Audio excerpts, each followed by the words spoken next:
Following the registration of 2 new unions, the federal government announced yesterday that it would order vice chancellors of federal universities to reopen their institutions. Now, the unions are the Nigerian Association of Medical and Dental Academics, known as Namda, and the Congress of Nigerian University Academics, known as Conua, which is a split-off from the Academic Staff Union of Universities. Chris Ngige, the Minister of Labour and Employment, said that with the breakthrough, students who have been at home since February 14th, when Asuu'S started its industrial action, can now return to the classrooms. Ngige gave letters of authorization to the leaderships of Conua and Namda in Abuja yesterday, but he didn't disclose when the resumption would start.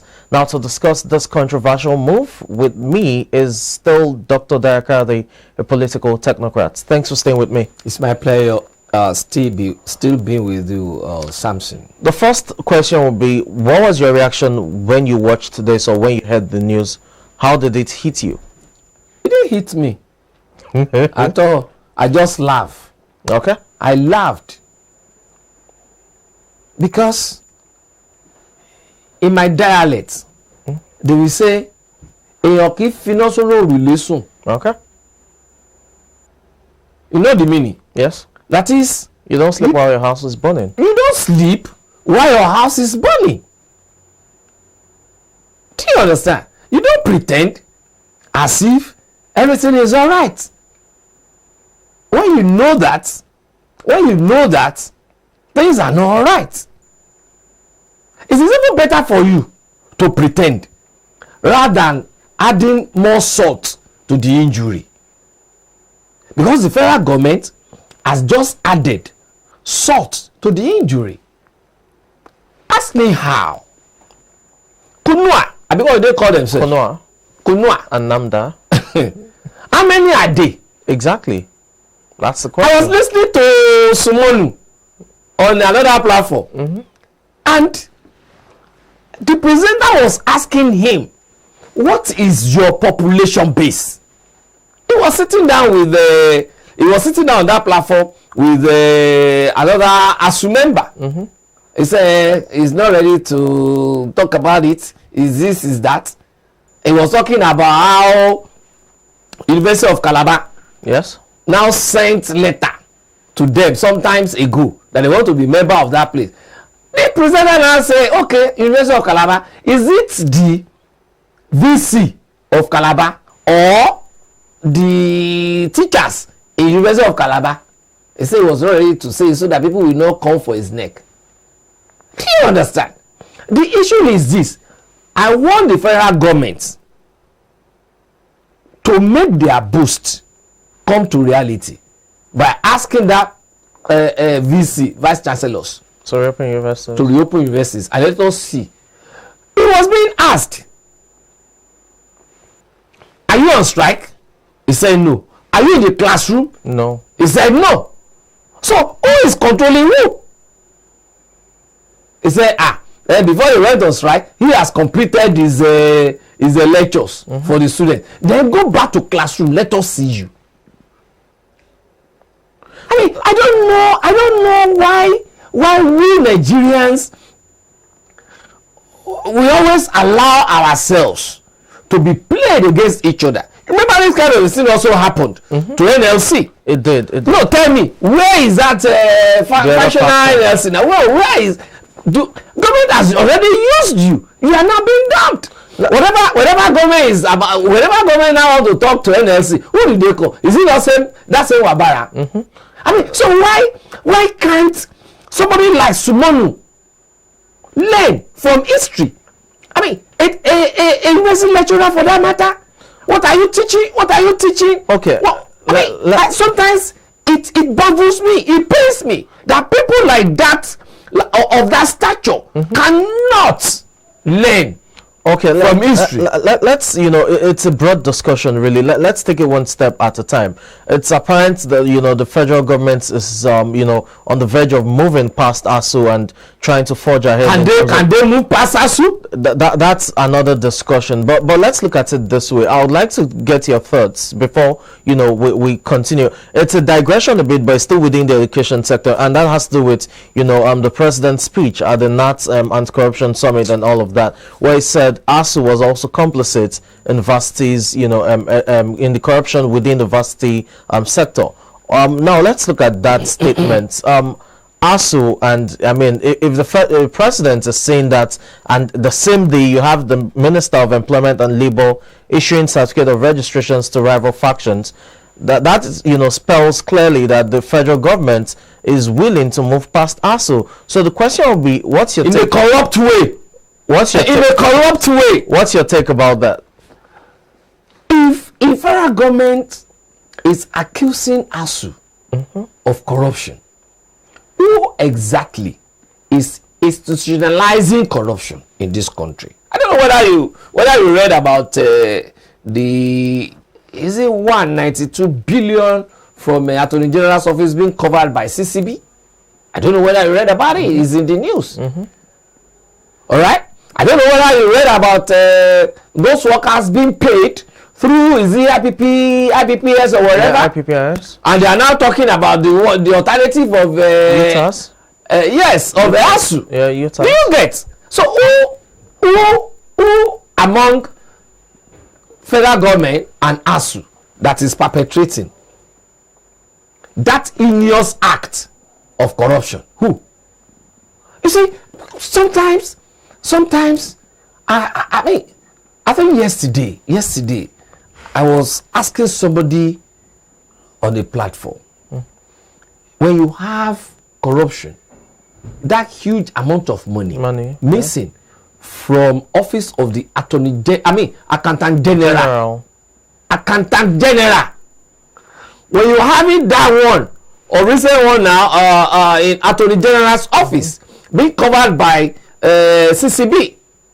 If you have that one of during the COVID-19, yes, when the minister was being asked some questions about the amount he said they are spent, and then he said the receipts were inside were with the accountant general, and within how many hours fire got that office. Yes.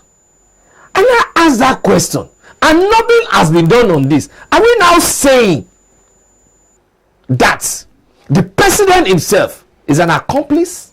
If the president is saying corruption is, and then you are now attending one summit. Was it not yesterday? Yes, that summit? yes. Yesterday about corruption.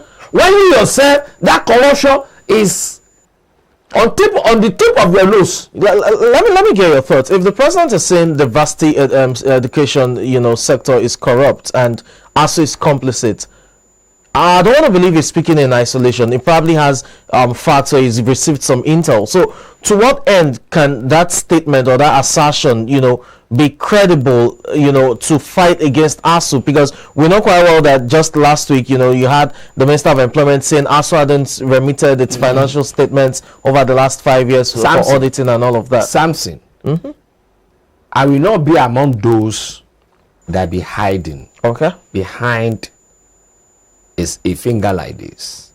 The whole system is corrupt. Okay. And when I say the whole system in this country is corrupt, educational system inclusive, medical, health sector inclusive, judicial inclusive, legislative inclusive, executive, in fact. Do you understand? Yeah. So we should not be talking about all these sectors in isolation. Okay. In isolation. Okay. We have to take everything together, because even what Igige has done is also corruption. By giving them that certificate when you know that these people had given, according to Sumon, they have submitted the application since when? For quite some time, yeah. February. So why is it now that you want to break the back of ASU that you are now giving them? It amounts to being laced with how do I put it now? A kind of connivance against ASU is laced with connivance. Okay? Let's again. This is a very broad topic, and there's several perspectives to this. But I want to take you through the Guardian. That's the major story on the Guardian, and it has several standfirsts to that story, but they're interesting ones. One particular one that struck me was when that I read rather that federal government was willing to pay outstanding wages. The writer actually puts it that may pay outstanding wages to the new unions, and then you ask yourself the question: if ASUU is fighting, among other things, for payment of outstanding earned allowances, and the federal government is now willing to pay the outstanding wages of the new unions, you ask yourself, where's this money, or where's the money been all this while? And that's the third rider there on your screen. Government may pay outstanding salaries of new unions. So you ask yourself, if federal government is coming up with the no work no pay rule for ASUU, and it's now sent for Conua and Namda, they are willing to pay outstanding salaries when they did not even work. How do you correlate both stances by the federal government against both ASUU and then the new unions? I will not even bother my head with that correlation analysis. Okay. I will not bother my head. The only thing is that I pity Sumonu. I pity him. Because at the end of the day, the government that has not been able to pay ASUU that money, and it's now promising you, just as it has been promising ASUU, then you soon fight now. And that's why I said the other time, Sumonu should go and learn from history. What happened to who was that leader of that fashioner leader of the NLC that yellow guy? Yeah. Do you understand?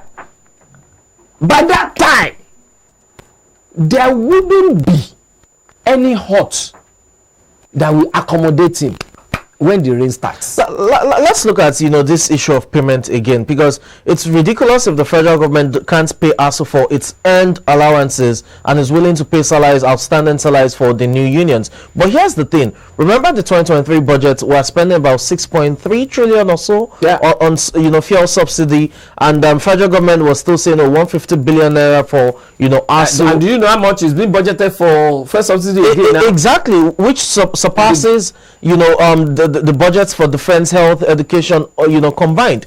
The question will be, where's the federal government going to get money for the new unions when it still has outstanding payments for ASUU? Because even if they won't move on and that is why I'm telling you, need to pay outstanding. That's why I'm telling you, we don't have to bother ourselves with the correlation analysis. Okay. But look at the kind of government we have in place that somebody like me had tagged disistocratic. Disistocratic.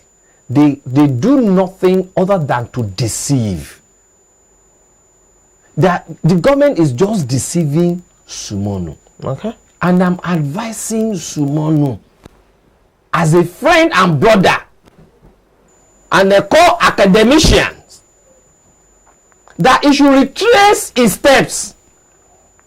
He should stop digging deep. Else, that thing is digging.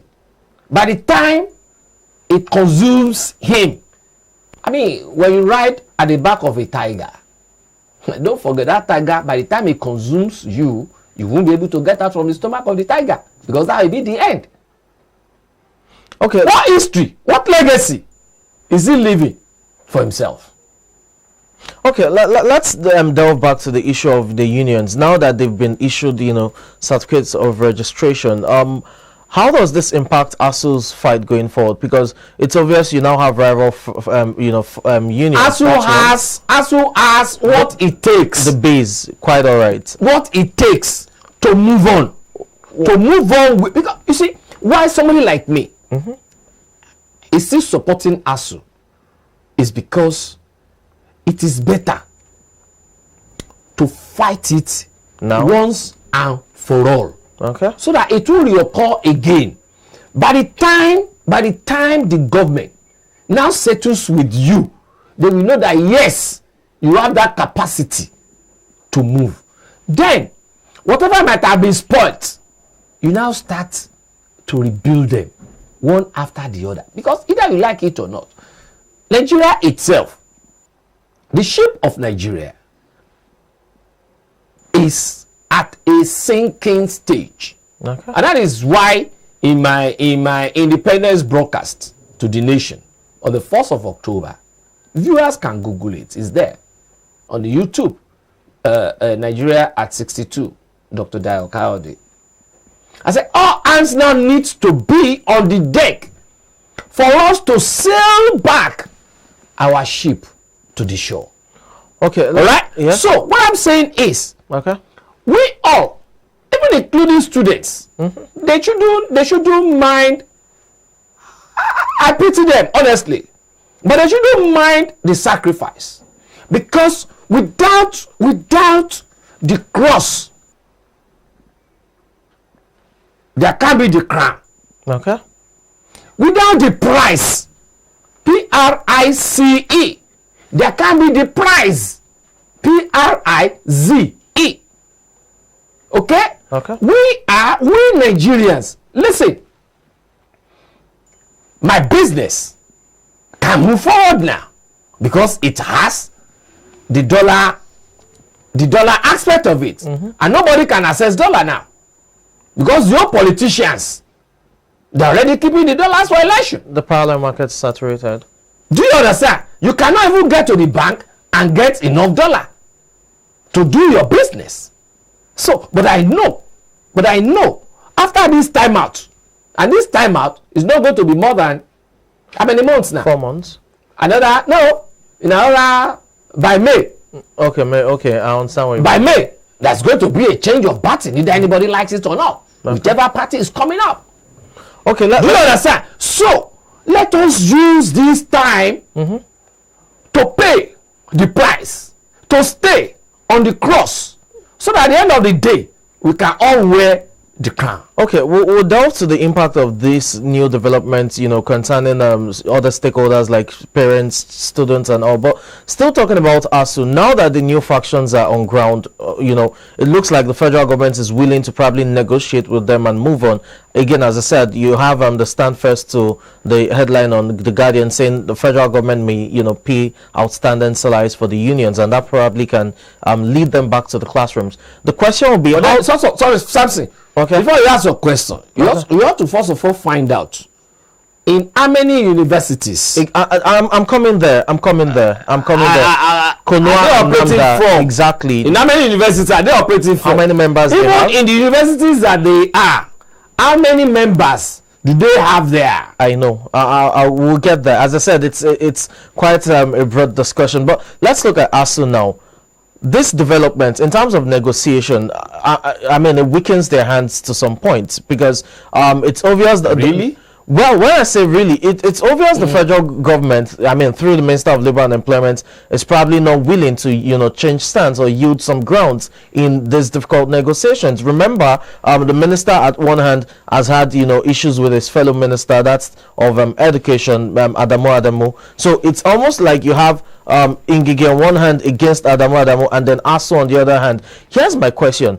How does this new development in terms of the unions that have been birthed affect ASUU's negotiations going forward? Because remember the House of Representatives. I don't see it affecting ASUU in any form. I don't see it affecting ASUU. That's why I said initially, let the federal government tell VCs to open the school and let us see where it leads them. Remember, the House of Representatives Speaker, met with the President yesterday to deliver the white paper on his, the House's recommendation to the President on ASUU. They will have a final meeting on Thursday, and we will have the outcome of that, which is tomorrow. The question again is, if the federal government, through the President, after going through the House's recommendations, decides to still maintain status quo and not yield grounds, how does this affect ASUU's position in terms of negotiations going forward? Are you now saying ASUU too should go back to the classroom? I'm just asking. No, without getting their demands. I'm asking. Are we now saying that even when ASUU doesn't get their demands and they go back to school, where are those infrastructures that they are going to work with? Okay. where are those infrastructures that are going to use to teach the students? Okay. Because what ASUU is asking for is not just about their salaries. It's inclusive of infrastructures. Okay. It's inclusive of the well-being of the students. It's inclusive of improving on our standard of education. All right. Okay. So if at this time ASUU is now being for ASUU, the way ASUU is now, the government has added, government has added salt to the injury by trying to infiltrate and cause division among ASUU. Because definitely now ASUU will now be going around and say, okay, which area do you belong? And mark you, virtually 90% of the lecturers, they are not happy with what is happening to them. Not only lecturers, even research institutions. Research institutions, and of which those people there, they also go to those universities to learn credence, to teach it there. Okay? So I want to see where Conua, where this one will take Conua and then Gigi. Okay. Let us wait and see. Let's look at other stakeholders now. The students. I mean, they've been at home for so long. Some of them are already disinterested in schooling, among other things. This new development, we've seen students try to take a bit of step in forcing the hands of both sides to the negotiation table in terms of blocking highways and protest and all of that, which has yielded very little result. But because they too have been infiltrated. Well, I'm not even talking about NANS in terms of leadership now. I'm just talking about students across board. That's what I'm saying. Who leads the students? NANS. It's the NANS. So the moment NANS is being infiltrated, what happens to others? What do you think? Or what person will they say they are acting? What would be your expectation now from the students' leadership body, NANS, since you've talked about that? Are you expecting them to probably stage a nationwide protest and sustain it in terms of a movement to force the hands of the government? And if that's the case, how does this help matters, especially with new factions in place and the federal government seemingly ready to move past ASUU? For me, I will advise NANS. Okay. I will advise NANS to still join hands with ASUU. Okay. Because the demands of ASUU, they are genuine. Okay. And they are not just for ASUU, but also giving a kind of credence to demands of even NANS. Okay. As we got so many things that can make education worthwhile for the students. Worthwhile in terms of comparing their level of education, service delivery to international standard. Okay. So to that extent, I want them to join hands with ASUU. 1, 2. NANS should also look at Conua, where they are coming from. Are they really genuine union or a kind of a bait set up or giving support by government to spite and divide ASUU? For me, for how long can Conua survive this? Bearing in mind that this same government, during its first tenure, I think, yes, did the same thing to NLC. Where has that led that functional NLC today? Has it, after using them, have they not been abandoned? They have been abandoned. So if at the end of the day Conua has been abandoned, NANS too will be abandoned. And they will not be able to ask for their rights again. It could be painful. Okay. Yes, it could be painful. The road to success could be tedious. But one thing is very clear that my father used to tell me when I was very young. Yes. Work hard, because rest is sweet after labor. Okay. Talking about labor, we'll definitely still address some of these issues that concerns the education sector, especially with the new developments that has to do with the registration of Namda and Conua as new, factions or unions, as it were, as against the Asuu'S body. Well, iBrandTV continues in a moment. We'll take a break now.